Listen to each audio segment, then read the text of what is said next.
ನಿರಂತರವಾಗಿ ಆಡೋ ಹಲವಾರು ಆಟ ಸಂಘಟನೆಗಳಿಂದ ಮಾಡ್ಕೊಂಡು ಹೋಗ್ತೀವಿ. ಬಟ್ ನಮ್ಮ ಏನೇ ಆದರೂ ಬೇಡಿಕೆಗಳು ಈಡೇರಿಲ್ಲ. ಕಳೆದ ವರ್ಷ ನಮ್ಮ ಬೇಡಿಕೆ ಇನ್ನೊಂದು ರೈಸ್ ಮಾಡಿದ್ರು.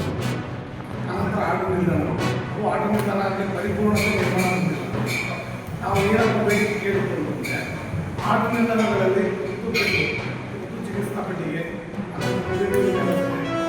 ರೀತಿ ವೇಚಾವಣೆ ಸಾಕಷ್ಟು ಆಗಿದೆ. ಈಗ DC ನಿಗದಿಪಡಿಸಿದ 47 ಆಟೋ ನಿಲ್ದಾಣಗಳಲ್ಲಿ ಈಗ ಎಲ್ಲ ಆಟೋ ನಿಲ್ದಾಣ ಪರಿಪೂರ್ಣವಾಗಿದೆ. ಬಟ್ ಅದು ಆಟೋ ನಿಲ್ದಾಣಗಳಲ್ಲಿ ಮೇಲ್ಚಾವಣಿ ಆಗಲಿ, ಕುಡಿಯುವ ನೀರಿನ ವ್ಯವಸ್ಥೆ ಆಗಲಿ ಮತ್ತು ಚಿಕಿತ್ಸಾ ಪೆಟ್ಟಿಗೆ ಆಗಲಿ ಹಾಗಾಗಿ ಅದನ್ನು ಬೇಡಿಕೆ ಮತ್ತು ಆಟೋ ಚಾಲಕರ ಸಂಘಟನೆಗಳ ಬೇಡಿಕೆ ಏನಪ್ಪ ಅಂತಂದರೆ ಈಗಾಗಲೇ ಆಟೋ ಇಲಾಖೆ ಮತ್ತು ಪೊಲೀಸ್ ಇಲಾಖೆಯಿಂದಲೇ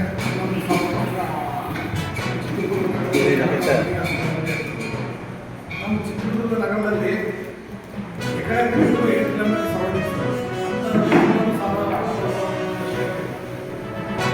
ಮೂಲ ದಾಖಲೆ ಹೋದರೆ ಆಟೋ ಇಲಾಖೆಯಲ್ಲಿ 4,000 ಚಿತ್ರ ನಗರ ಪರ್ಮಿಟ್ಗಳು ಅಂದರೆ ಇನ್ನು 11,000 ಚಿಲ್ಲರ ಔಟ್ ಪರ್ಮಿಟ್ ವೆಹಿಕಲ್ಗಳಿದೆ. ಈ ಔಟ್ ಪರ್ಮಿಟ್ ವೆಹಿಕಲ್ಗಳು ಯಾಕೆ ಹಿಡಿತಿಲ್ಲ, ಆಟೋ ಇಲಾಖೆಯಿಂದ ಹಿಡಿತಿಲ್ಲ ಮತ್ತು ಹಾಗಾಗಿ ಅನಂತರ ರವಿ ಗೊತ್ತಲ್ರಿ ಬೆಳಗಾವಿನಲ್ಲಿ ಏನಾಯಿತು ಅಂತ. ರವಿ ಏನಾಗುತ್ತೆ 4 ಮಾರ್ಕ್ಸ್ ಹೆಚ್ಚಿಗೆ ಆಡಿದ್ರೆ ನಮ್ಮ ನ್ಯಾಷನಲ್ ಲೆವೆಲ್ ಗುರುತಿಸ್ತಾರೆ. ಆಲೇ ಜನರಲ್ ಸೆಕ್ರೆಟರಿ ಮಾಡಿ ವಾಪಸ್ ತಗೊಂಡು ಇಲ್ಲಿ ಕೊಡ್ತವ್ರೆ.